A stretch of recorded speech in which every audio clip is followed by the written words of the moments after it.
జగిత్యాల జిల్లా హుస్నాబాద్లో copper wire చోరీ కేసును పోలీసులు ఛేదించారు. ఈ వ్యవహారంలో 5 నిందితులను అదుపులోకి తీసుకున్నారు. వారి వద్ద నుంచి కాపర్ వైర్ అమ్మగా వచ్చిన నగదును స్వాధీనం చేసుకున్నారు. వెంకటరెడ్డి అనే రైతు ఫిర్యాదుతో పోలీసులు చర్యలు తీసుకున్నారు. తమ బావి వద్ద మోటార్ వైర్ కు బిగించిన కాపర్ వైర్ ను ఎత్తుకువెళ్లినట్లు బాధితుడు ఫిర్యాదు చేశాడు. దీంతో పోలీసులు కేసు నమోదు చేసి దర్యాప్తు కేసును ఛేదించారు.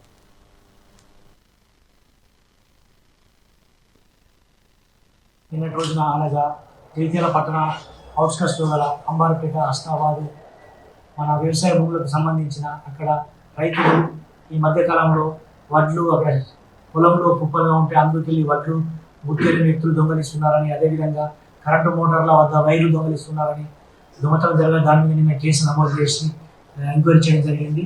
అందులో భాగంగా ఈరోజు శివారులో ఎక్కుతుంటే 6 మహిళలు మన జగిత్యాల పట్టణ శివారులో గుడిసెలు వేసుకొని చెందుర్తి మండలం రాజన్న సిరిసిల్ల జిల్లా చెందుర్తి మండలానికి చెందిన సంగుల గ్రామానికి చెందిన 6 మహిళలు వాళ్ళు అనుమానంగా ఎదుర్కొంటే వారిని పిలిచి ఎంక్వైరీ చేయగా వారి వద్ద నుంచి నిన్న దొంగలించే వాడికి సంబంధించి నా డబ్బులను రికార్డ్ చేయడం జరిగింది.